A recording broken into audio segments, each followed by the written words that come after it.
Oh, there we go. Maybe, possibly. There we are. We are live.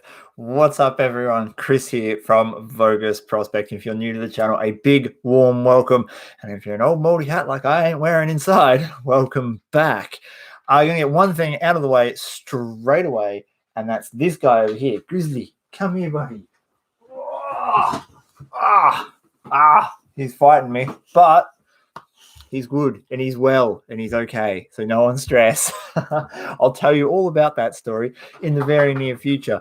Now, if you haven't joined one of my live streams before, I'm going to tell you that this is just an opportunity for people to ask the questions that they need or want answered that they've sent me 50 times on Facebook and I haven't replied. So what I've got in front of me is a pen and paper, and I'm going to write down the exact timestamps for when I answer certain questions and then add them to the description later. So if you're watching this in the future when it's not live, you'll be able to go to those timestamps and get the question that you want answered straight away. Now, I do want to do a little bit of a double check. Everyone just let me know in the comments if my audio is good, if the picture quality is good. We might experience a little bit of lagging today because Australian NBN is terrible.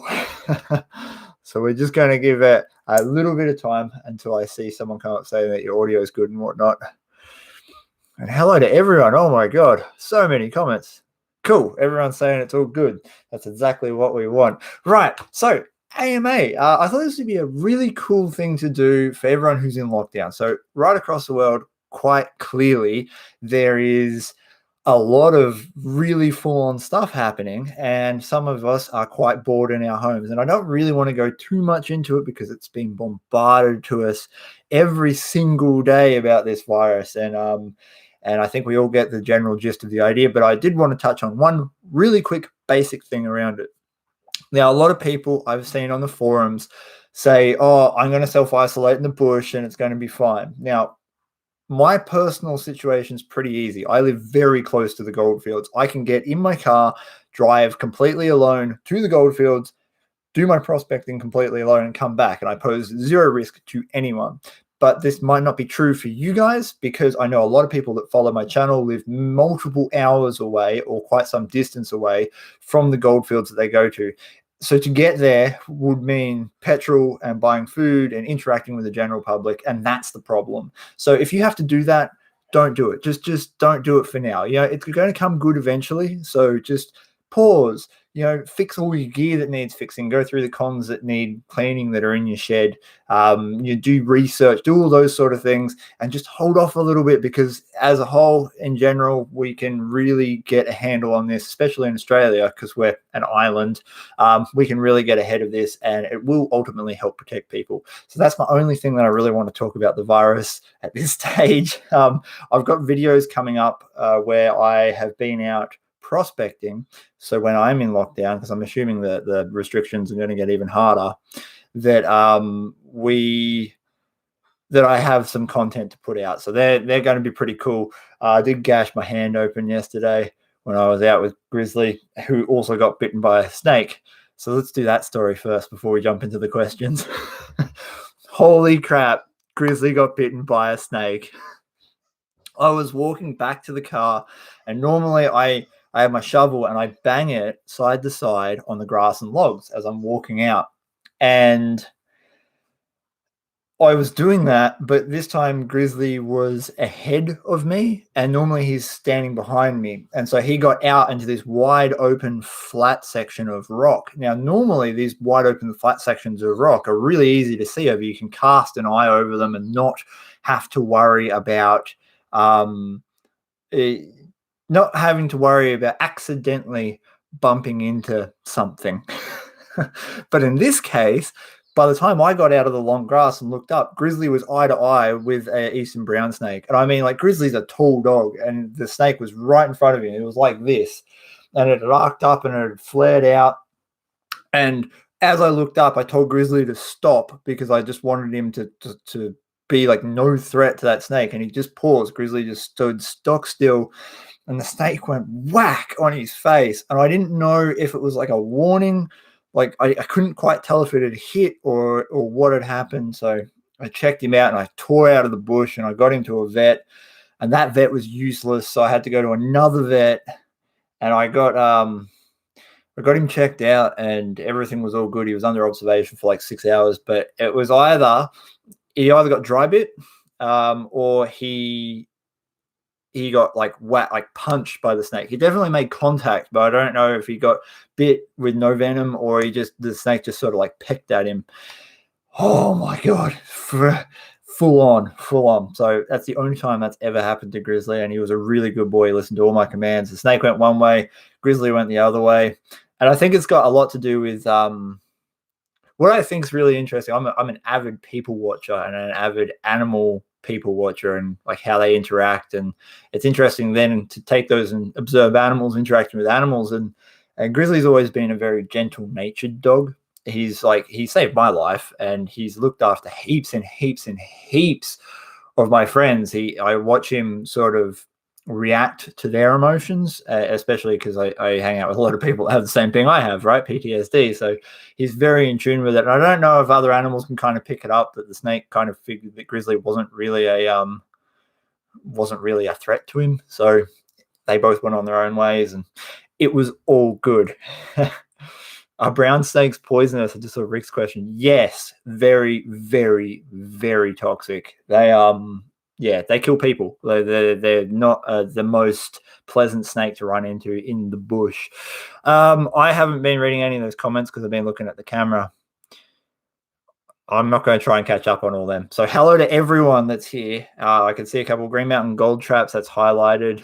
So actually, Green Mountain gold traps, I've got the very next video uploaded after this live stream is a Green Mountain gold traps and Best Damn Pan first impressions video, and it's cool. Both of those products are really interesting, but more on that in a future date. Brian Stevens, Jesus, buddy. Thank you very much. I appreciate that massively.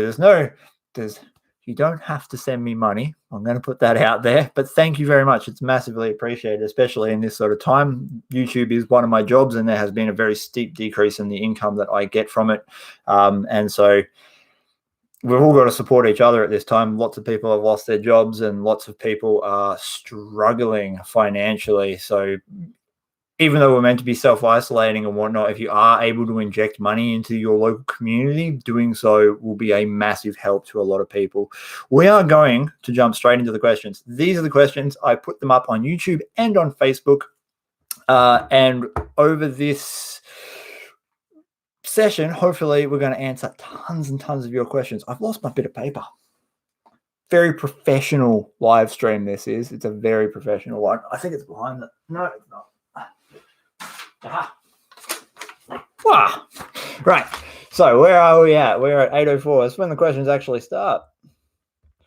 So first question we have from Brian Blackwell. He said, when are you going back up to your dad's reef? Well, my last video was an ore crush from my dad's reef. Now, that ore crush, I still haven't got my scales fixed, or I haven't got new ones because of this lockdown. So I still don't know how many ounces per ton it's going. But it was mental. Now, Dad's Reef is in an area that's quite hard to access, and during summer, the fire danger is quite real. It's quite scary up there, and brown snakes and tiger snakes and a few other things live in that gully. So I like to try and avoid it during summer. So that's why we backed right off. Now, we are slowly we were ramping up our efforts up there until now. Obviously, I can't just go and hang out with Mick and go up there anymore. So I've taken ore from Dad's Reef. I went up there, filmed a video, and I've taken ore from there and brought it back to do a crush at a very near future. So we'll get to see more of that. And I'm also hoping to get a little mini rock crusher in the very near future, which I'm very excited about, so we can sort of increase production from there. One of the interesting things about Dad's Reef is there's two types of ore. There's this orangey yellow stained quartz that has free mill gold all through it, really fine particles of gold all through it. And then there's another type, which is just basically pure white with iron in it. You can see bits of iron, like just really dark stone in it. And that was the stuff that I crushed up and got that really good result in my last video. That stuff is actually oozing out of the hill as the orange and yellow stain stuff is floating down on top. And so my hunch is that there is still another little on echelon reef there, slowly but surely shedding out of the hill. I've also taken loaming samples up that hill that I'm going to process on a near future video to see if there isn't any gold that's broken off from those reefs, and then we can sort of start tracing it back up to its source. But with everything that's going on, that's going to be a bit more of a drawn out process. So I'm going back to Dad's reef as much as I can at the moment. All right, next question.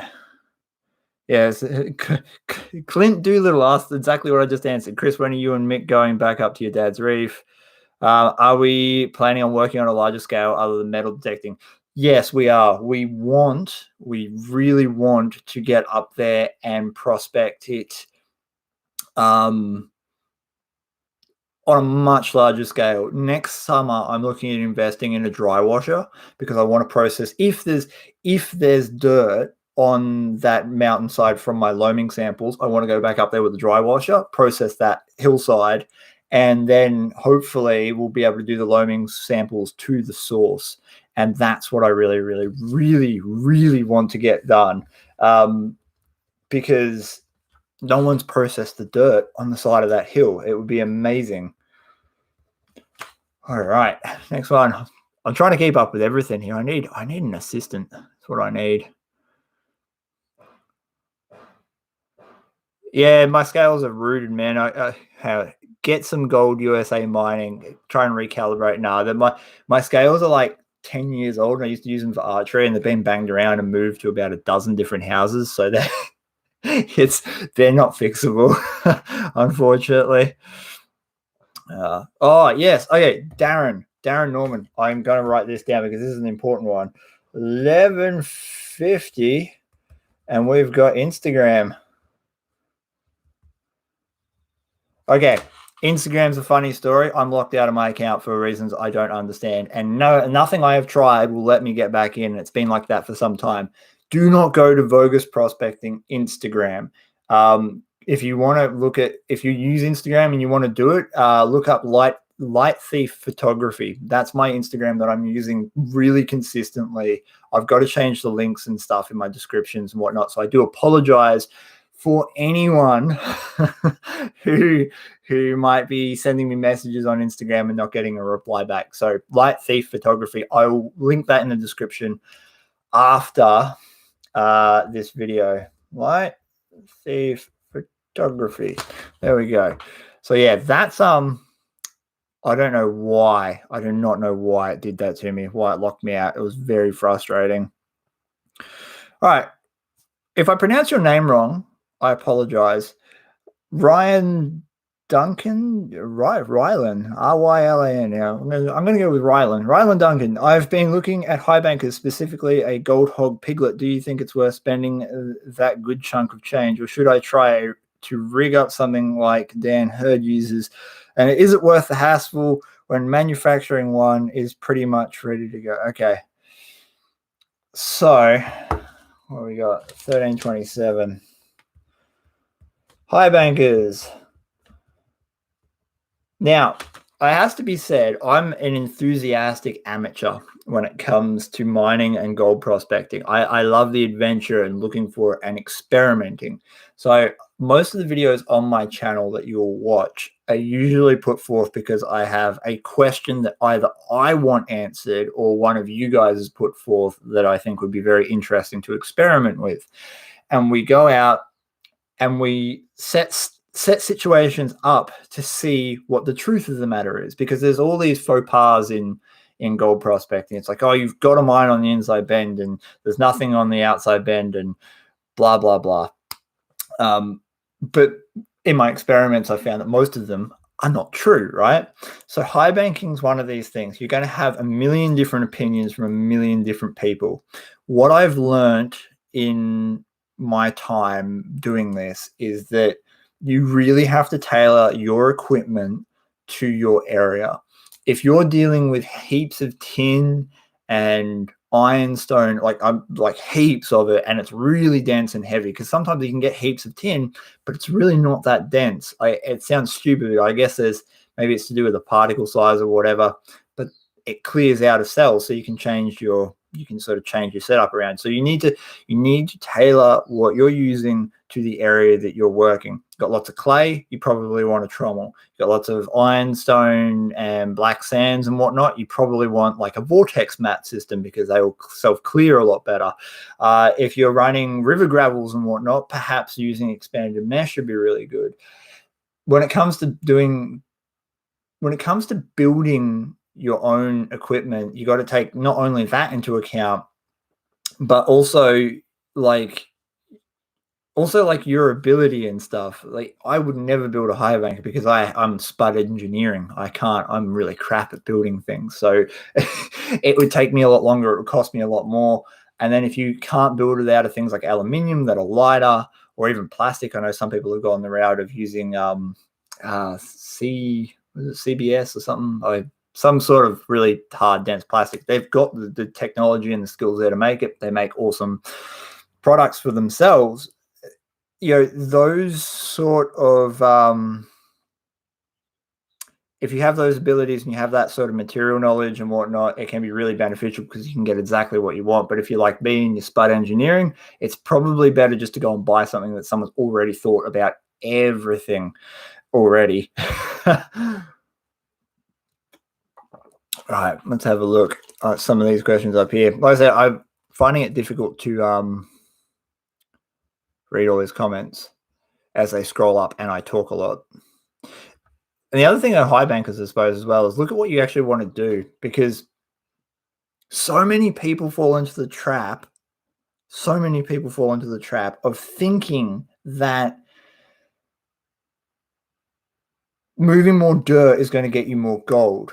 But if you haven't learnt prospecting properly, then mining, which is what high banking is, isn't going to improve. And that's something that you've got to bear in mind. If you can't find good deposits of gold and you think you have to move heaps of dirt to make the really crappy gold that you're getting add up to something that's all right, forget that. Like, just really challenge yourself. Pick, shovel, pan, snuffer bottle, hit the creek, and do it for like 2 or 3 straight months. Every time you go out, just take those things and challenge yourself to find deposits. I did that for a year. Like a year, I did 60,000 kilometers in about 2 years, traveling around and testing all the different creeks in my area. And I found so many spots doing that. But there were weeks in between finding those spots where I was getting really crappy results. What it taught me was that persistence. And so if you're going to get a high banker, pretty much all of them will work if you're going to buy them. Even if it's not really tailored to your area, it's going to work. But there's no point bringing a high banker out and setting it up and just wasting your time digging worthless pay dirt. And it's especially important too, because when the next floods come through, that worthless pay dirt is going to get eroded and concentrated further downstream, and it will become positive pay dirt. So by eroding those really crappy deposits, you ultimately shoot yourself in the foot for collecting the really big deposits like next year. All right, what have we got up here?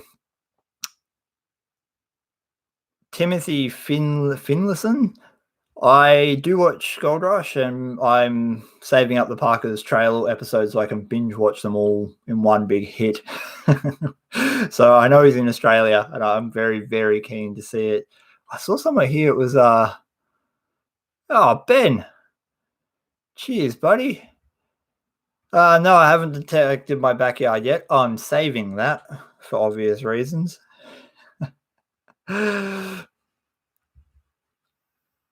Anthony Adventures, is the gold monster worth it? Yes, that's a simple answer. Yes. If you haven't already, check out the links in the description of this video, and there will be a link to my podcast. And in that podcast, I explain how you should be choosing your detector.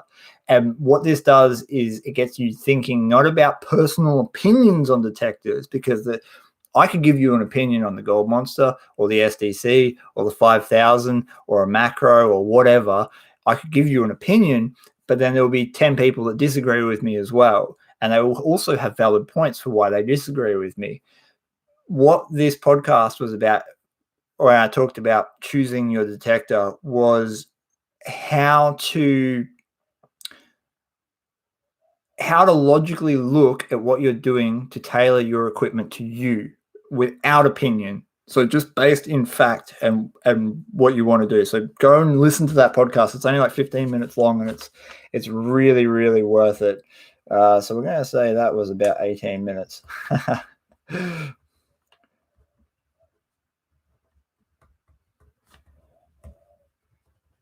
All right, let's have a quick look. Yeah, Pogo Goose. I heard nature reserves are closed down and national parks still open.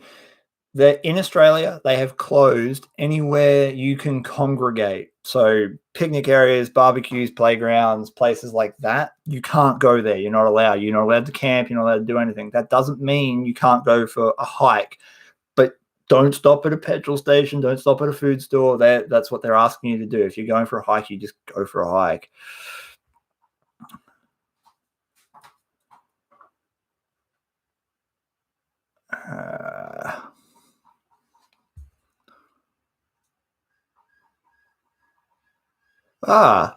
Okay. I can't. Where will match junk?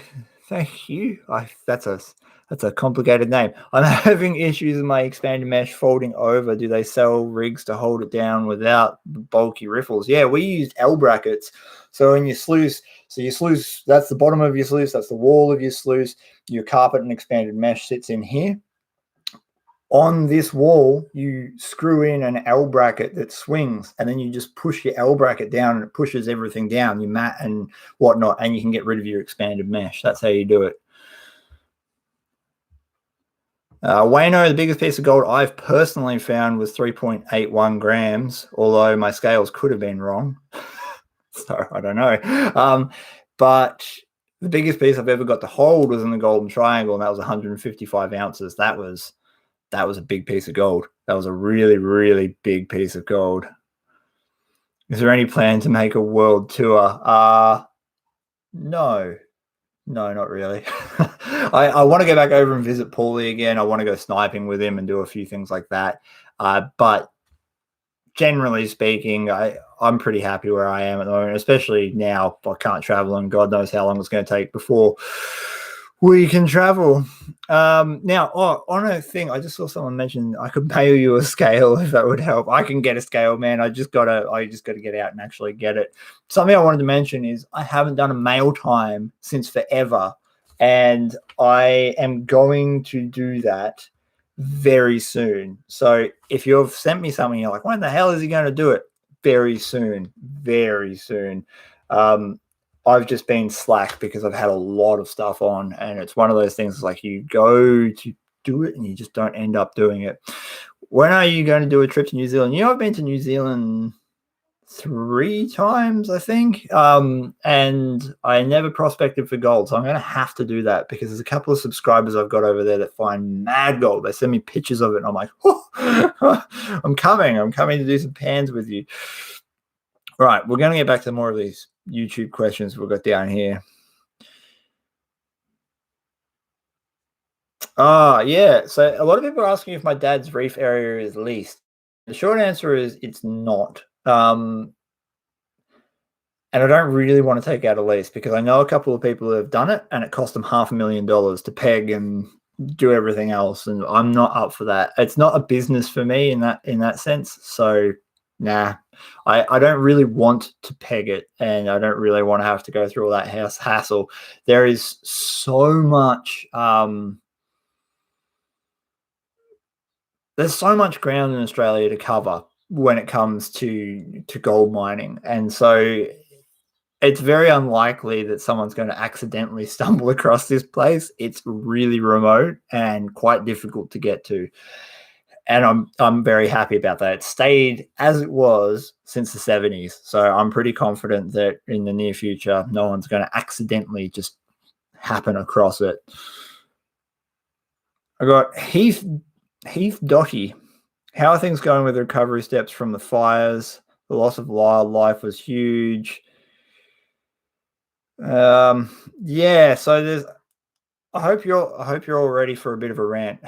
Hey, New South Wales gold. Thank you very much, buddy. I appreciate that massively. Yeah, so there was a lot of and Daniel Kane. You're the best, Chris. Don't tell Paulie, though. I've learned way more from you. I'm telling him. I'll be like, Paulie, apparently, I'm the best. The bushfires were really intense. Like, I won't go too far into it, but the bushfires were huge, very impactful on a heap of people, and then immediately followed by this virus. And it feels like those people are being forgotten. The charities that took millions of tax-free taxpayer dollars have embezzled, for lack of a better word, millions of dollars of it, multiple millions of dollars. And they said they were going to release it for future disasters, and they haven't done that for this virus. They have not even a peep, not a statement, nothing from the Red Cross or anyone.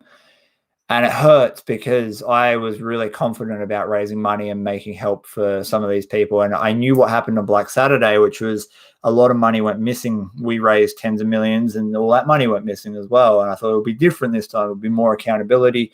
I did my research by going back into the Australian Tax Office records and looking at the charities and how they were spent and all that sort of crap. And it still didn't help. And that really, really, really frustrates me. All I can hope is that eventually there is enough public pressure for these people to release the money that was raised for the bushfires. And I really hope that there is more accountability put in place. And it's going to take sort of, I think, a community effort to get those people to do that, or those charities to do that, because the government's got its hands full. Every government in the world's got its hand full at the moment with what's going on. So the bushfires were huge, impactful, massive, and I think they'll be forgotten because of this virus. And I'm trying to not let that happen. In fact, I'm going to edit the description after this video. I'll put it in right now, so about 25 minutes. I'm going to edit the thing. I did a podcast for Lifeline about my experiences on Black Saturday. Lifeline's a crisis support network. So the idea is that you're about to kill yourself and you call these people and they talk you down off the bridge. That's what they do, right? They're not long-term counselors, but they get you out of that immediate crisis. And I did a podcast with them to help people who might be going through that, who don't yet want to call, but they can go and listen to the podcast about other survivors and whatnot. So I did that. If you're interested, please listen to it, because it might just help you or someone that you know, even in the future. And there's heaps of different podcasts on heaps of different things there, which they're doing really good work. And I'm very happy to support that particular company or that particular charity over something like the Red Cross, which I tried to, but yeah, anyway, kick in the teeth, kick in the guts is what that was. Ryan Lunn. $20. Jesus, buddy. Thank you very much for that. And I will be giving Grizzly a hug. I gave him a huge hug this morning. I spooned him all morning. I was like, you're my big boy and you're not going nowhere. Yeah. Yeah, Iron Horse, I know. It's Red Crosses all across the world that do it, and it's really annoying. And yeah, it's just, there's a level of corruption in first world countries that is outrageous. They actually did a corruption study into Australia. I think it was 2017, and we fell like 8 places because there's a lot of embezzlement and a lot of behind the doors shady stuff going on, according to this report. And we've got to get it. We've got to get on it, but it's got to come from the people to keep these people accountable. Hey, where's Will? 5 whole doll hairs. Cheers, buddy. I love the potato mic drop. Is that potato or pear? Going with pear. Or a very chubby chode, if you know what that is.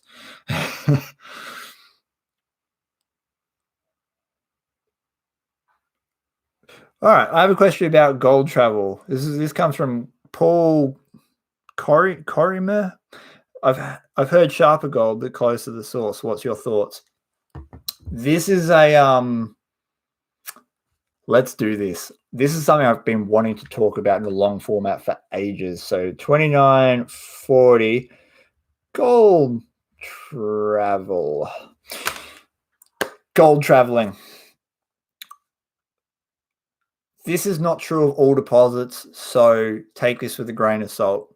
What will happen is up in the mountain, this is the mountains, apparently up here. So up in the mountains, there's a reef, and weathering happens, it erodes into a gully, it cuts across that reef, and that gold gets broken up and shedded downstream. Shedded, I don't think that's a word, but it gets pushed downstream. Now, as it goes downstream, it fans off into different tributaries, some major, some small, maybe smaller tributaries also produce a bit of gold, and we're going to cover all this in a loaming video that I've got coming up. But the concept is that when you're at the very bottom of the system, down in the foothills or the flats, you're going to find flattened stream gold. And it's flattened because as it's traveled, rocks have banged into it, it's got stuck on things, and gold's soft, so it gets flattened out. As you move up towards that source, you're meant to find more sharper gold. But this is not always necessarily true, for one reason, is that you can, up here in the mountains, you can have a piece of ore break off and travel downstream as what we call float. Float is a piece of bedrock that is floating down the hill. Now, it might be coming down the mountainside or it might be in a stream, but you get this bit of ore and it's traveling down the system, and as it travels, it breaks up.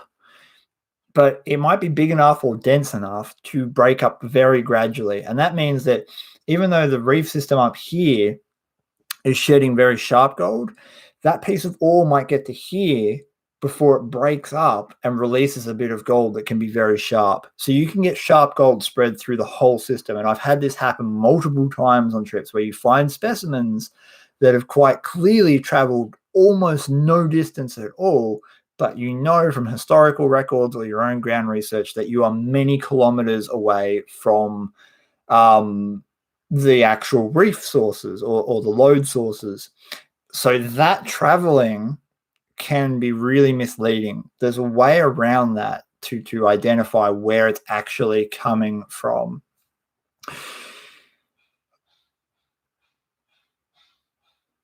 Really simply, I'm trying to explain this without a diagram. This is the hard part, and this is what I'm going to go in depth in this upcoming video. So please wait for that for the better description. If you've ever seen a river from above, and if you've ever seen a river from above, and you'll see it sort of fan out at the top, you've got like a really thick bead of water, and then it goes into sort of like a fern frond at the bottom. What you want to do is start on one of those fronds, any major river, and then you test at the junction of any other frond coming out of that system. And every time you test at a junction, if there's still decent gold, that means the source is further upstream. So you keep testing, and eventually you'll hit one of those junctions where the gold disappears. And then you know that the source is somewhere between the last junction and this junction. And then you keep testing like that up feeder gullies and things like that. That's how you know you're getting closer to the source. But it doesn't always work, right? So you've got to you got to take sharp gold with a grain of salt. And there could be thousands of little string reefs, little tiny 1 millimeter thin reefs sitting in the bedrock miles away from the source reefs that are slowly but surely shedding off as well, and they can give you misleading results. So sharper gold does imply that the gold hasn't traveled very far, but that sharp gold actually implies that it hasn't been worn down yet. That doesn't mean you're close to the source. That just means that wherever it came from was well protected at the time. So I hope that makes sense. And again, I'm going to go into way more detail than this in a future video. Nathan Cobb, Jesus, bro. Oh, yeah, California. Okay, is experiencing the California mother lode still on your bucket list? Yes, it is. I would love to do that. I really want to meet Nugget Shooter. Yeah, he looks like fun. All right, so I really want to go out into Arizona and hang out with him. Going into California would be a dream. I actually found a belt buckle from a 49er in my hometown of Beechworth. So when I found that, it blew my mind that, this guy was 1849. He traveled all the way over the ocean, and he lost his belt buckle in my hometown in Australia. So yeah, I'd love to. It's one of those like on the list to do sort of things. Stephen Mayo, Mayo? I'm going with Mayo. Sorry if it's not. So glad the grizzly was okay after his recent encounter with a snake. Thank you very much for your donation, mate. And yes, like I almost died. Like the vet goes, this is the estimate for how much it'll cost for us to look after him. And I just said to her, I don't even care. Just take him and fix him. Make sure he's fixed. I want my dog back. Uploading more questions. So if I ever go quiet, that's what I'm doing.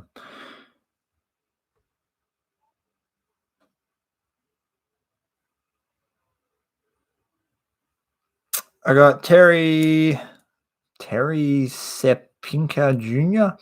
Hey, just wanted to say I love your channel. Do you have any plans to meet up with Jason from Flower Gold Wizards? Look, ultimately, I would love to do collaborations with a lot of YouTubers. So I'm not going to say no. It just depends, right? Like it just seriously depends on what happens in the very near future.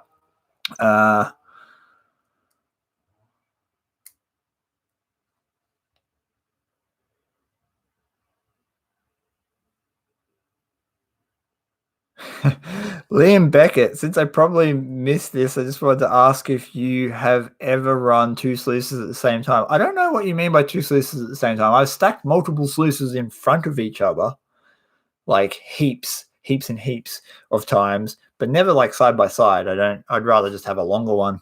So no, I think. I would like to know what part of Reedy. Okay, so this is Stephen Willies. I would like to know what part of Reedy Creek you work on. Looks nothing like all the rocky areas I was on. Yeah, so I work above Kangaroo Crossing, but way down from the falls. So there's no real landmark there. And some of the videos I lie about where I am because I don't want people to know. So I just say it's Reedy Creek. To bear that in mind too. There's a level of secrecy sometimes. Yeah, but when I'm on Reedy Creek, I'm normally above Kangaroo Crossing and several kilometers below the falls. I have got another one there. I just made my comments scroll very fast. Oh, Stephen Wood, thank you very much. Live long and prosper, mate. I'll try to live long. I'm too old to die young now, so I can't. I've got to keep trying to live.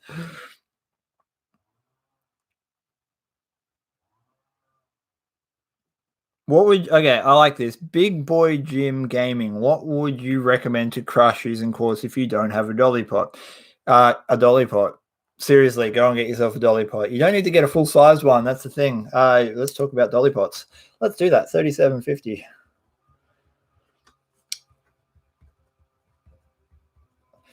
Dolly pots. I did the 2020 gear review, and the 2020 gear review was centered around the main things that I was using to crush quartz and process dirt and pan and clean up and detect and all that sort of stuff. In that review, I said that you go and buy a star picket driver, so something to create fencing. You go and you get that and a hunk of steel, and you can use an axle rod out of a car yard. Like go to a car yard, just pull any axle rod out of any car, wash it up, get a star picket driver for $10, and that's your dolly pot. That's what you want to use because they are really, really good and very cheap and very affordable. Grayson 86. I know a place where they mine gold in the 1780s. The problem is that the gold is mostly 400 to 800 mesh. 800 mesh. Holy crap. What mat would be best to use a high banker? You know, I'm not the person to ask that. Like Ray Rushaw or something like that would be a better person to ask. I would hazard a guess. Here's my unexpert opinion. Long mats, like really, really long mats. It'd be a lot of work, but I actually kind of feel like expanded mesh would be good, or Dream Mat, maybe Dream Mat mini cell. If you can get enough Dream Mat mini cell in a long run, I think you'd have pretty good luck. And it would probably be worth running. If you could work out like a recirculation system with soap in it, that'd be handy. And make sure all your pay dirt is wet before you run it. I don't think I don't think you'd want to run that stuff dry. Actually, I've got a video coming up where Mick and I run heaps of sand, and we got really fine gold out of it. I'm betting that's very, very similar. If you could own a claim anywhere in the world, where would you choose and why? The Millie Moose. I'd love to own a claim. I'd love to own a claim right where I am, like in Beechworth. And yeah, if I could own a claim, I'd own it in Beechworth, and I would own it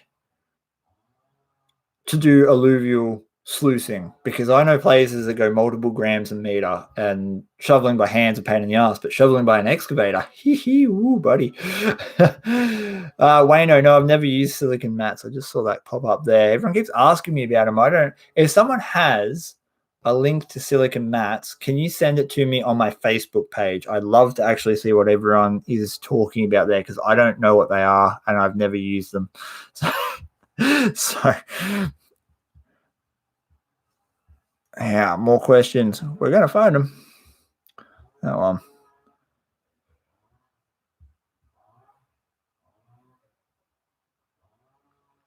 yeah, Stuff and Things BC. This is going to be a really quick one. I've seen a Pioneer Paulie from British Columbia, where I live. Have you ever been to British Columbia? For most of my subscribers will know. Yes, I have. There's a whole series of videos on my channel where I was with Paulie doing all that sort of stuff. And he was meant to be here and probably gone already. But this virus killed that idea, didn't it?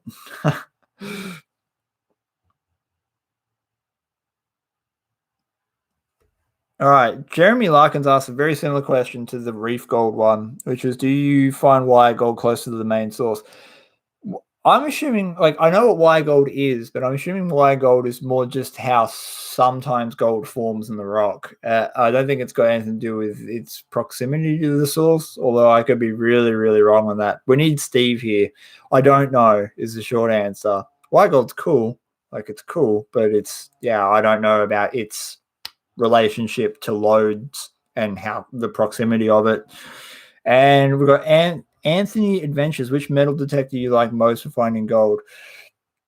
Again, in the podcast that I talked about earlier, I cover how you should choose a metal detector, but I don't think I mentioned in it that you need multiple metal detectors,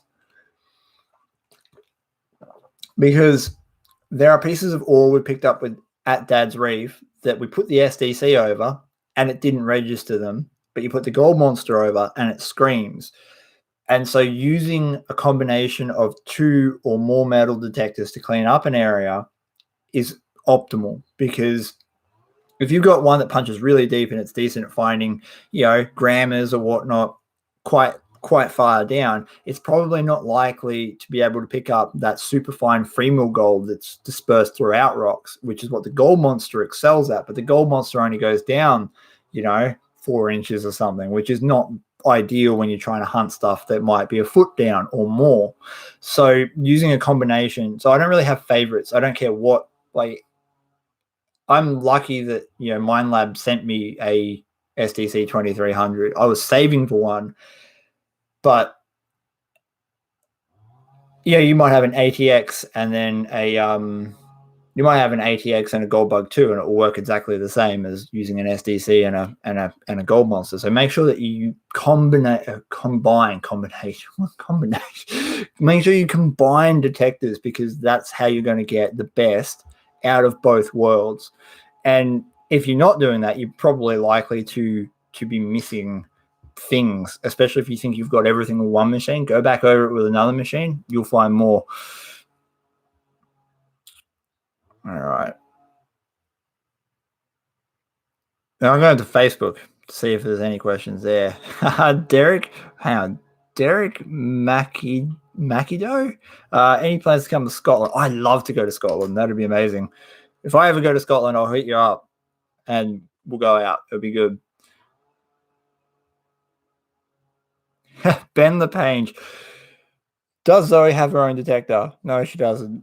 I don't think she's terribly enamored with my prospecting as much as I am. I think I'm far more addicted than she is when it comes to prospecting. All right. Well, I'm just looking. I know there's one more post. And then what we're going to do, because I know people have been asking me questions on the actual feed, is I will look at that. I think that was all of them. All right. That's everything I've been asked on YouTube and Facebook. So now is your chance. Now is your chance to start writing me messages here. And I'm just going to look at the feed. So thank you for sticking with me for so long, 45 minutes, with me ignoring pretty much everything that's been up here. I do apologize. It's just, I was only blessed with 2 eyes and the ability to read very slowly. I saw one there. It was Free Fire Triple X Tubica ? I have no idea what that means. Thumpin' One, favorite method of prospecting. Panning. I love panning. Panning's amazing. Panning, the best. I'm gonna write this down because this would be worth it. 45.50. Panning is the best gold detector in the known universe. It is, because panning shows you exactly where to go, and it just takes a little bit of patience to learn what's in the pan and what that means for where your gold is. Once you start understanding this, you'll just have the best time. You'll be like, you'll do 5 or 10 pans, you'll get like a couple of nano dots and a couple of specks here and there, and you'll be like, oh, this is crap. And then you'll hit one pan and it will tell you something. You'll be like, oh, that was slightly different dirt and there's better gold in here. Right. So you start looking for that dirt and you find some more of it and you scrape it out and it changes again. And then suddenly there's even more gold in it. And you're like, oh, all right, I'm onto something. And you start following it, and eventually you'll hit a spot and you'll swish it back, and there will be just a ring of color at the top of your pan, and it gives you the best feeling in the world. Panning, man, panning all the way. Just learn to love panning. If you don't love test panning, you're not going to find good gold. You might accidentally stumble across good gold every so often, but not as much as the people that love test panning. Daryl Elis. Hi guys, we've got a 7,000 and a gold monster. What a killer combination. Yeah, man, that's exactly it, right? Like the 7,000 is a big hunky machine. It's fantastic. It's the best of the best. But the gold monster will mop up all the stuff that you miss or would be difficult to get the 7,000 into. A lot of the times I can throw my monster into my backpack, hike way out, and it's a lot harder to do that with a 7,000 just because of its weight and size.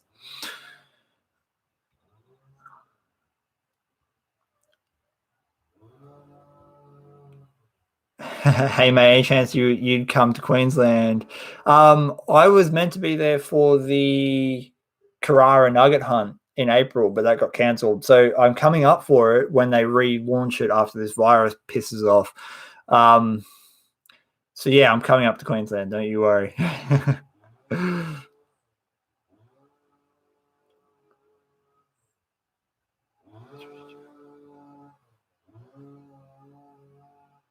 Hey, this is a good one.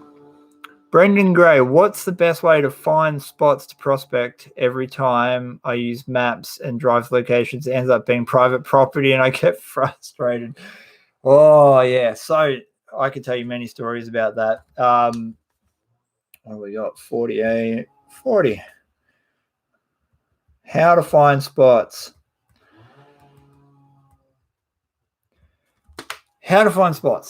Let's do it. I've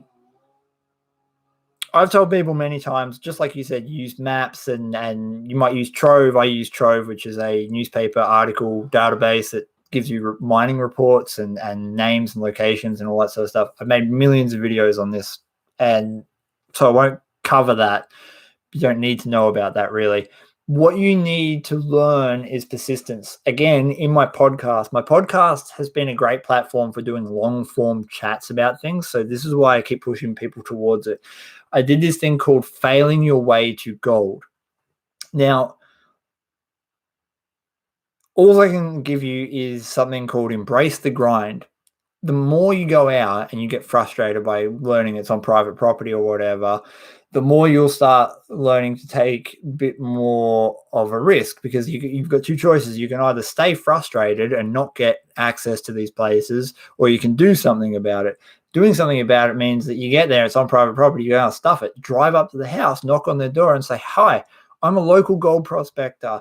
I've been doing research in this area, and the creek behind your house looks like it has some potential, and I was wondering if I could come out here with some gold pans one day to have a look.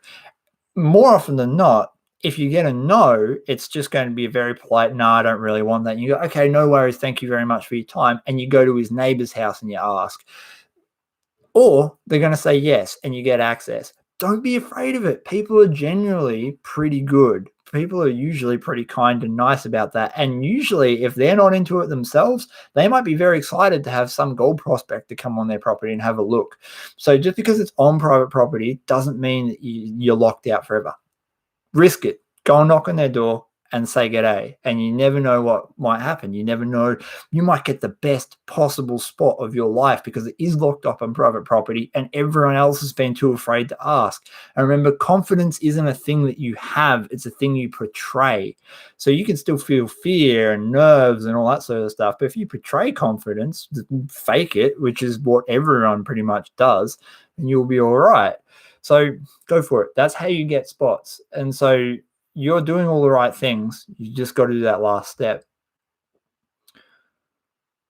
Oh, Jeremy Larkins, thank you very much, buddy. Always appreciate you sharing with us your enthusiasm, your style, but always love your messages. Keep up the good fight. Love you and Grizz. Oh, I appreciate that, buddy. That means a lot. Oh, I've noticed that I have missed a lot of questions. Okay. I shall scroll up.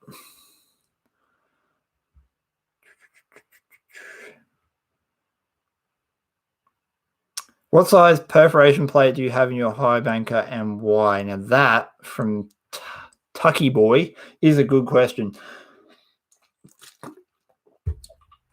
High bankers, we're going to talk about resonance time. 52.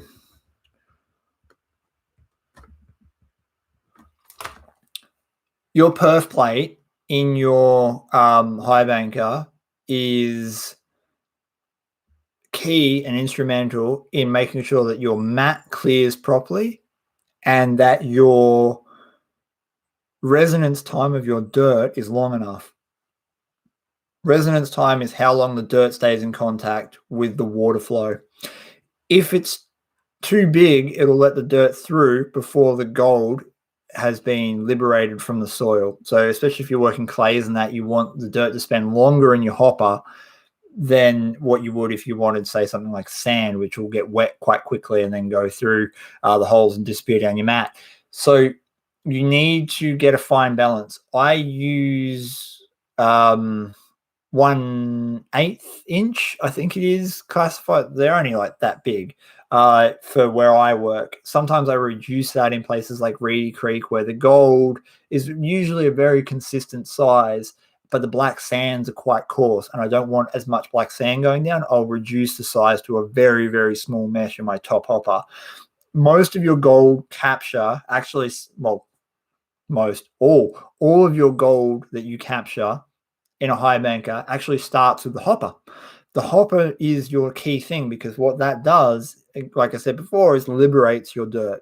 If it liberates your dirt properly, that means that the mat can work properly. It doesn't work so good if your hopper doesn't feed your mat dirt that is dry. If you're feeding your mat dry dirt, it can't catch it. It's just going to float on the surface tension, and all that starts in the hopper. So I use, I think I use 1/8. It's going back a little while when we put that plate in. So 1/8 mesh or 1/6, something like that. And that seems to work really well in my area. I don't have overly much clay. Sometimes we get a little bit of it, but most of the time it's quite sandy soil. So we can get away with using that little bit bigger perf plate. Experiment. That's, again, I talked about this earlier. Experiment with what you do. Like run a test. Get 100 liters of dirt, put one size mesh in, time how long it takes you to run that 100 liters of dirt, and record your losses. So rerun your fine tailings through like a cleanup sluice or something, and see what you get, and then change the perf plate size and run the same test again. And that will give you an answer of what you should be doing in terms of your setup. That's how you tweak things. If you don't experiment, you won't be able to tweak them.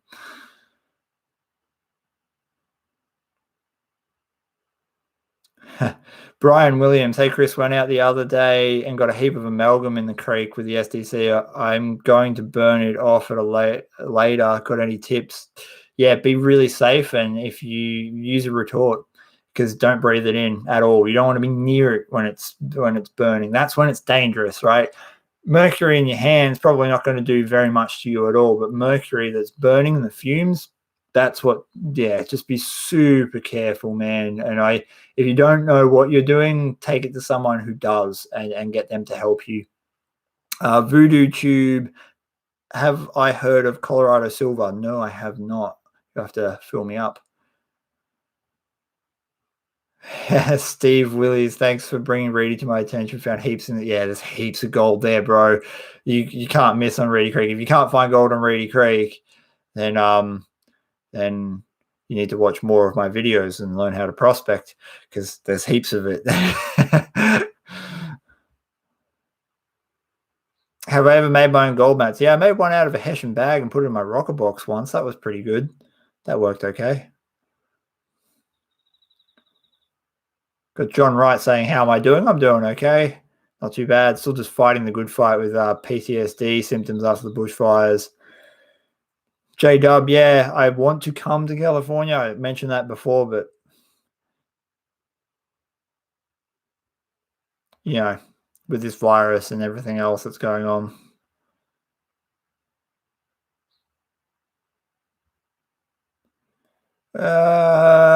Aussie Alchemist, are you sticking around for the Gympie World Metal Detecting Championships? Nah, man, because we've got travel bans on. I'm not doing nothing. I can't get up there. I live 12 hours away from there.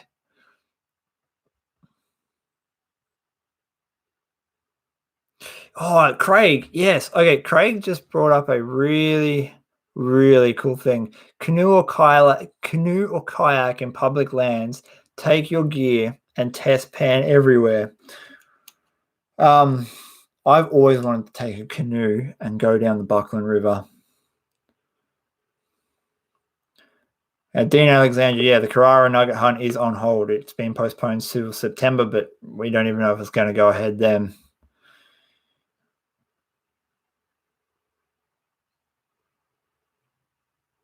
Man, you guys type fast. Oh, there are a lot of Sheilas into gold prospecting. I don't know. I don't think so. I don't think it's really a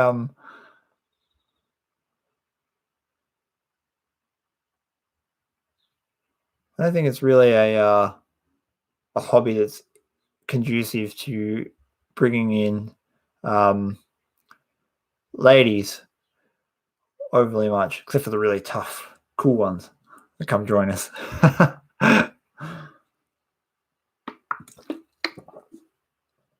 All right, I'm trying to scan through these comments as efficiently as possible, guys, but you know. Chris, do you like gardening? No, I hate gardening, bro. Gardening sucks. I can't think of anything worse. The only thing I vaguely like is bonsai trees, and actually I love bonsai trees. So that's the type of gardening. And veggie patches, that's the other one. Veggie patches. We're just starting some more for winter vegetables at the moment. Oh, the other thing, actually. So one of my businesses is stock trading, and I haven't done it in a few years, but now is the time. Do not take financial advice from me, but if you're into stocks or you've been thinking about it, go research it and whatnot, because everything's so low. Now's the time that you want to start looking at buying stocks and setting something else up. That's something I am doing. That's a digital kind of mining, isn't it? All right, guys. I am going to leave it there because I haven't seen any more questions that I can go through and answer. Some of it, I just saw it and it scrolled up. Empire of Peaches. Some of us chicks have gold fever. Yeah, see? The cool ones. The cool ones are here. They're in the comments lurking. Yeah. Have you ever thought about stacking silver? Yeah, no, not really.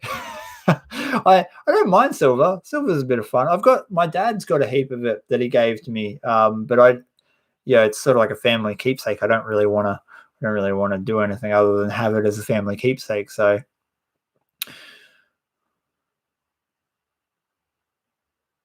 actually, Robert, okay, no water processing. Let's put that in at the 1 hour mark. No water processing. So for most of us in Australia, we have, or at least in Victoria and New South Wales, we have water at least seasonally at the very minimum, and sometimes all year round. And it's not really cost efficient or not possible with the size of the gold to run dry washers and things like that. So there's got to be other ways of processing dirt when there is no water, so that both meet our cost requirements and meet the accuracy in recovering gold from dry dirt. It's stupid to bring large amounts of pay dirt somewhere else to process them. So what we want to do instead is create concentrates. How do we create concentrates? That's the question. Dry panning. So the Gold Claw pans are really good at dry panning. So is the Garrett Super Sluice, and the Mine Lab pans are okay at it. So learn how to dry pan. Dry panning, you just do it till you get about half a cup or a cup's worth of concentrates and tip it in a bucket, and then go take that bucket somewhere else to process later. Dry panning, super efficient way of doing it. Otherwise, sugar bagging. So I did a post on sugar bagging the other day, and I've got a video coming up on it. Sugar bagging is the art of collecting concentrates in the dry time to process when you do have water. This was done by the guys back in the 1800s. These guys would send their kids out with tiny little bits of wire and the bags that they used to get their flour and sugar in. In fact, you can now go to Google Maps and look up Sugar Bag or Flour Bag Creek. That's what they were doing. If you have a flour bag or a sugar bag creek in your area, it's probably got gold in it. So they would send these kids out with their wires and their bags. They would scratch out the tiny little crevices in the dry season that were in the really deep holes that you couldn't gain access to when they had water. They would collect this dirt. They would stack it up and either use very minimal water at home to pan off so they could still get enough gold to get some food, or they would, if they had the money, they would stack it up and wait for the first rains to come so they could sluice it or pan it then. And this is a way of ensuring an income stream for them. That's the other way of working dry areas, which is what I've been doing recently. I would go out to Reedy Creek, I'd find a crevice, I'd scratch it out, I'd just put it in a bucket, and I've got them all in the backyard waiting to be processed at a later date. And that's how I would do it, with the combination of dry panning if the gold's big enough. So like Creswick's got big gold, right? So you can probably do the same method and dry pan and retain almost all of your gold. So that's my answer to that one. Golden pay dirt reviews. Hey, what's up, man? Do you like the gold hats or the dream mats? I've talked about this a lot, and we'll put this in 1 hour 3. 103. Dream mat vs gold hog. So both of them, I like both of them. And the simpler answer is this. I've talked about this many times before, but dream mat is what we call idiot-proof gold matting. Idiot-proof gold matting is where someone who has almost no concept of sluicing and just a really general idea of what they're doing could set it up incorrectly and retain most of their gold. Idiot proofing is very hard to do on a product because you have to take into account all of the mistakes people are likely to make and then make a product that counters them naturally. So Dream Mat has done a very good job at that. Gold Hog isn't like that. Gold Hog, you have to set up correctly for it to work. But if it is set up correctly, it will retain the same size particle gold as Dream Mat with the same losses. Dream Mat loses gold. I've done the tests. I don't care what anyone says. It loses gold. So does Gold Hog. The thing that people have to get through their head is that you ultimately have to take the responsibility for your prospecting setups. You can buy the best gear in the world. You can buy a GPZ 7000, spend 9 or 10 grand on this machine and find no gold with it because it's too advanced of a machine for your level of prospecting ability. And the same goes for sluice mats. I like both of them. I just saw a question pop here from no one. Does Dream Mat wear easily? I haven't found an issue with either of them wearing out. I haven't worn any of mine out yet, and I've given them absolute hell. The setup is key. Learn your equipment. If your equipment is set up correctly, there will be no difference at all in their ability to catch gold. At all. Period. Don't buy into the advertising. Do the test yourself. They both lose gold if they're set up incorrectly. They both lose gold if you don't feed them right. They both lose gold if you accidentally knock them or anything stupid like that, right? They will lose gold naturally, but they both catch the same type of gold. The only difference is that one, the Gold Hog, is more finicky to get right. And I like both of them for different applications. The Gold Hog, I feel, is really good fun for cleaning up concentrates. But the Dream Mat, I trust because I've found, I've trust on the field because of that idiot-proof level. I don't have to think as hard when I'm tired to get that mat set up right. So there's a time and a place for both of them. And Brendan Gray, thank you very much for that working out peach, tomato, vegetable fruit thing. $5. Thank you very much for that. Appreciate it. Give us a roundabout number of how much gold you've got. No. There's all my gold's in a safety deposit box. I like, other than the stuff I'm doing for the videos currently, I put all of it in a safety deposit box because I don't want that on me.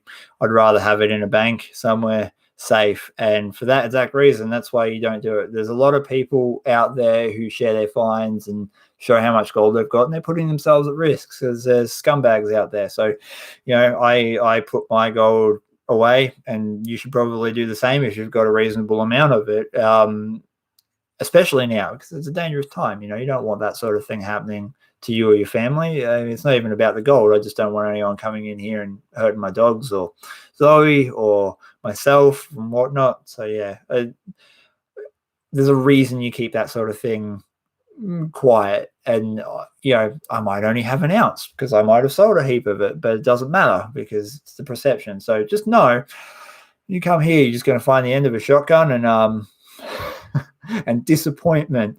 You got to go rob the bank, and good luck with that one. How come we haven't seen the rocker box out lately? Yeah, the rocker box was cool, man. I liked the rocker box, but I don't know. I've transferred into wanting to do more more efficient mining, and I've got other ways of doing it. So that's why I really haven't. You know, that's why I haven't done it. I haven't got it out.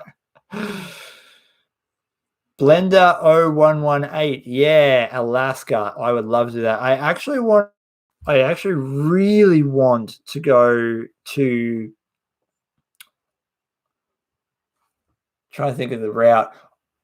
I kind of want to do a tour around that whole area. Like I want to visit Clash and I want to see Nugget Shooter, and I want to go up into Alaska and do prospecting there. And I would love to go across then back to see Dan Hurd and Pioneer Paulie again and just do that sort of big circuit. I'd love to do that. It's something I've got to try and save up for because, yeah.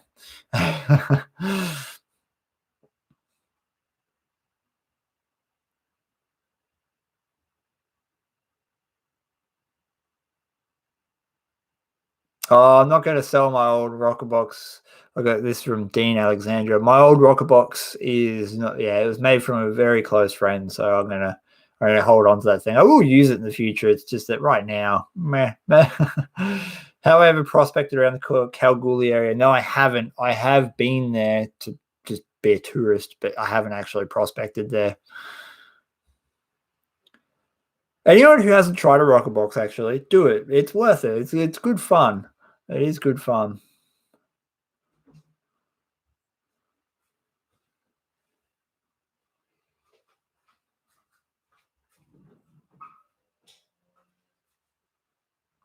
Ha, 48th state prospecting. Can I get a 4-wheeler bike into your dad's reef? No. The reason it's kept safe is because it's remote and we're keeping it that way. Like, I'm sure we could cut a path or we could do something like that, but we are keeping it as rough as guts. In fact, I'm thinking about adding more debris to the road just to make sure that no one can get in there at all.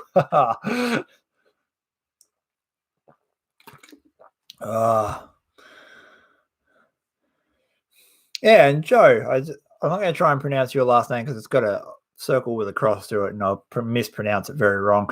But thanks for keeping our moods up, man. Yeah, this is what this is about. Like, it's just throw me a question, and I'll try and answer it for you, and you can not be bored for a little while, and hopefully it will give you something to think about. And the other thing is to make sure you like go down into the description and have a look at the links down there. I put so much stuff in the description all the time. In all my videos, there's links to other videos that are relevant to what you just watched, or there's links to external sites and then my podcast and my other channels. There's so much content out there. It's not just limited to what you see on this channel. And that is what we hope will be a entertainment for you while we're all locked inside. Carl Anderson, thank you very much, buddy. Are you guys getting to pick the thing that comes up? Because I like them. They're fun. That's like a flying peach. Flying peach. Why am I calling it peach? It's quite clearly a green blob. Aussie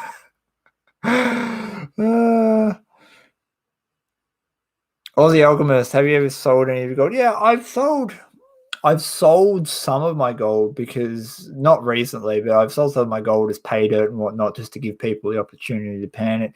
Ultimately, what I would like to do is use some of the gold to fund the purchase of a house, so like a house deposit, because it's only going to go up in value in the long run. And so holding on to it for either this or like what Gary does, I know Gary puts it away for his retirement fund. So when he retires, he's got ounces of gold there that will help him have a nice, relaxing retirement. So yeah, I haven't done it, and I'm not taking advantage of the high price, because this is not high price.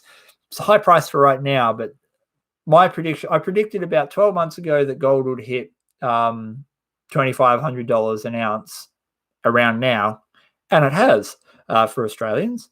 And my future prediction is within the next 8 months at the earliest, I'd say, and maybe year, we'll see prices well over $3,000 an ounce. If you haven't, is it there? Hang on.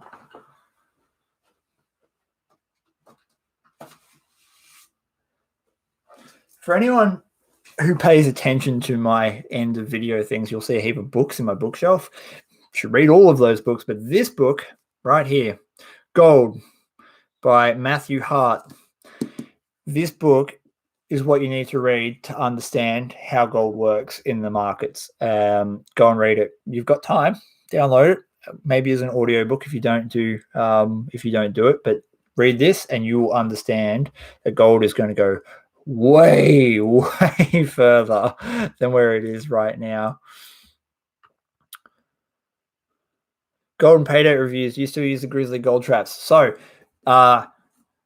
no, but for a reason. I'm doing a first impressions of the Green Mountain gold trap, which is very similar to Sluice. And at the moment, the problem I'm running into is water velocity. I have enough water to make it run, but not operate. And so I don't have enough fast water to make that sluice go. And that's the biggest problem I'm finding at the moment. So I can really only use them in winter when I've got enough water velocity. Watch the upcoming video it's the next video after this live stream. I'm working on the edit, and it should be out Tuesday, Wednesday-ish. And that video, I explain about the fluid beds and why I am intending on using them in the future, but I'm not currently using them. Oh, Nick, cheers, buddy. Thank you very much.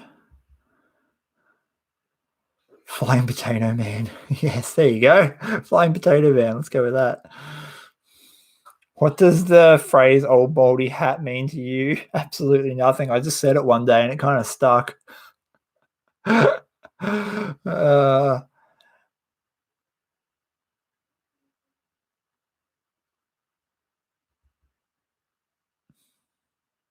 Wayne Slater, yeah, there is gold in the beaches. If you watch Ray Rushaw, you'll see all about that. Go watch his channel, Ray Rushaw. It is amazing. Really, really cool to watch what they do.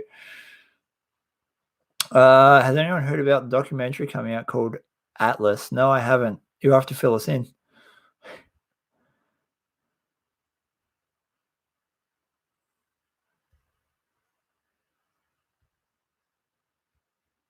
Speed reading. Yeah, Aussie Alchemist. A lot of people were dumping silver. I can't remember exactly why. I don't remember, but it also shot up in price. Like it was about 18 months ago. It was pretty cheap. I think it was like 28 cents a gram or something, and now it's like 80 cents a gram. So it has gone up exponentially. Silver's a really good way to get into like the metals trading game. And don't ever, if you can avoid it, don't buy paper silver or gold. Buy actual gold and actual silver. Have you tried a recirculating water system in the field yet? No, I haven't, because I don't need to. Like where I am working, I don't need to do it for the most part, except up at Dad's Reef. But we're going to dry washes. That's what we're going to do up there. If a person were to go to Australia, how hard is it to find a place to play around? In Victoria, super easy. In New South Wales, super easy. Queensland gets a little bit harder, and then all the other states harder again. So it depends. It just depends. In Victoria, there's so much public land open that you can just go to, and it's all got gold on it. It's all full. Cane Hills, hey Chris, if someone was to prospect full-time on Reedy, how many grams on average could you find in 40-hour week? This is a very ambiguous question because it comes down to physical ability, how much you know your equipment, how lucky you are to find the spots, because the ground's only going to give up what the ground's going to give up. So the answer is I have absolutely no idea. But with the current gold prices, you only need to find 0.2 of a gram per hour to find to make minimum wage here in Australia, which is $18 an hour. So it's possible now. It is 110% possible to actually make a full-time living off gold in the right places. Reedy Creek would definitely be one of them, but you're going to really have to push the envelope of your work ethic, getting up and digging for 40 hours. That's a lot of hours of straight up digging, man, like a lot of hours. So I would hazard a guess. Like if I was doing it, I would be doing like 3 hours in the morning, taking a long break, and probably 3 hours in the afternoon, and working 6-hour days, just because of the physical hardship that you got to go through, and then taking into account things like pump setup and sluice movements and all that sort of stuff. And you got to take into account prospecting days to look at it. I have absolutely no, I reckon, like in the dry season when you can get down to the crevices, you can get a gram an hour panning. Like, you know, with a high banker, you clean up in winter, but again, prospecting, there's so many variables. There's too many variables to really give you an answer on that.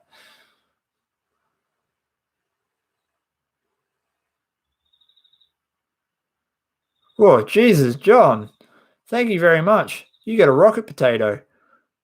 Too bad he dies at the end, though. Look, bang.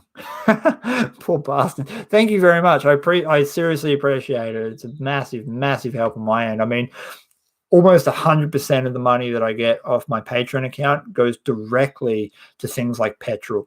I do huge amounts of driving every single week to get out there and film videos. You might only see one video a week, but I might be out there 4 or 5 days searching for it to make those videos.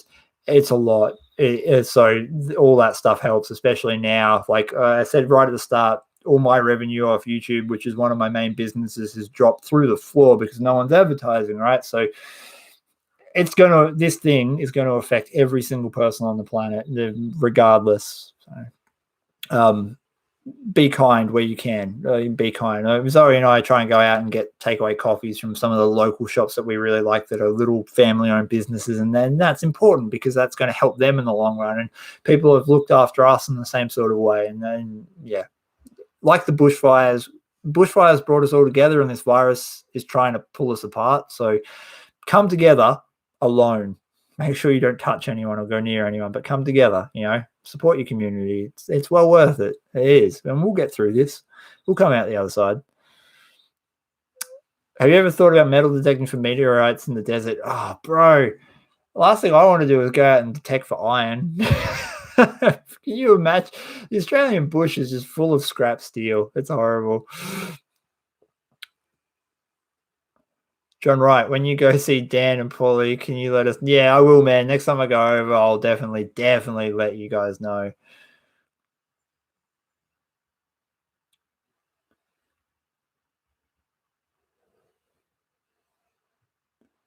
I just saw more questions. It's weird because this thing jumps on me and then I lose where I was up to.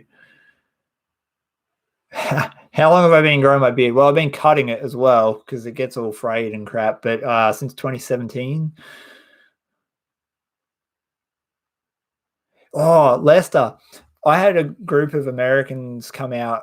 I filmed a video with, and I took them out gold prospecting, and they go panning on the Yuba really commonly. They told me all about it. I love to go to that spot. That sounds amazing, that place. What's the most gold you found in one day? In one day, high banking, my biggest take was 4.1 something, 4.13, 4.12, something like that, grams.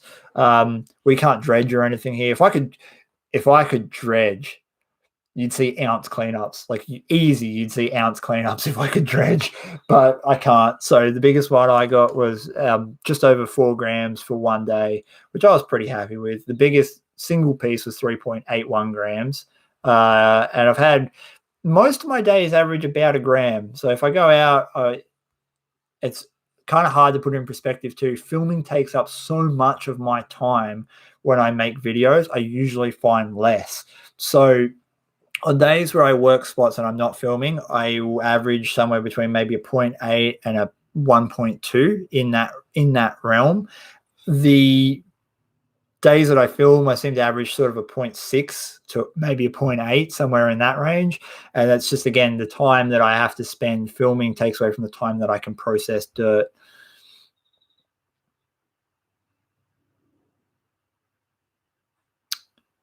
Oh yeah, Kevin, Kevju one. I had him right at the start. So if you rewatch this video, you'll see Grizzly Rose that he's fine. He's absolutely perfect. He was very, very lucky. Daryl Drink Wine, you should do patron levels. Yeah, I had patron levels. I did actually have them, and I got in trouble from Patron, and they canceled my account and did all sorts of stuff. So I just gave up. I was like, oh, that's it. $1. That's all we're doing. Oh, Grizzly. Hey, buddy. Come here. Oh, yeah. Yeah. Hey, you say hello, all your fans. Yeah, your channel, not my channel. Wow. They just wanted to make sure you're okay. Yeah, that's all they wanted to do.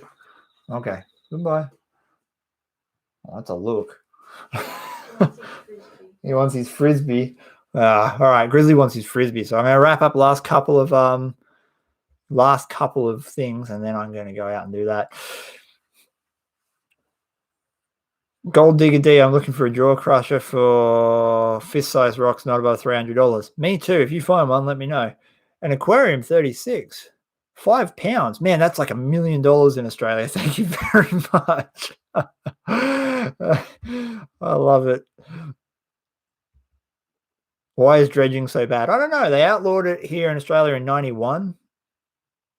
And I don't know. I don't know why it's so bad. I am kind of disappointed because I'd love to do it. You should do lessons. Yeah, high RPM, you should do lessons, mate. Love to learn from people like yourself. I debated about doing like tours and one-on-one lessons and stuff like that, but the problem that I found was that most people just want to know your spots, and that's not what I'm about. That's why I do YouTube, and I teach people more stuff, I think, on YouTube than most other people, because a lot of people are very guarded in their secrets and how they want to, or what kind of information they want to share. And I understand it to a point, but it's not, in my world, it's not a big secret. These gold fields have been worked for 150 to 170 years here in Australia, and the gold's still there in big numbers. So it's not going anywhere fast.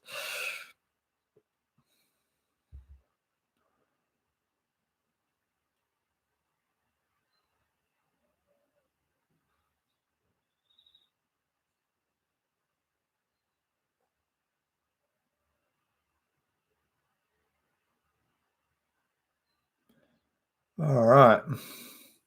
Very good. I think that's where I'm going to leave it, guys. So I just had a quick read through everything. Thank you so much for tuning in. I know it's a bit different from VoGus Prospecting. I hope some of your questions have been answered. I hope that you've gotten a little reprieve from boredom. And I've got heaps of videos coming out. Seriously, heaps and heaps of videos.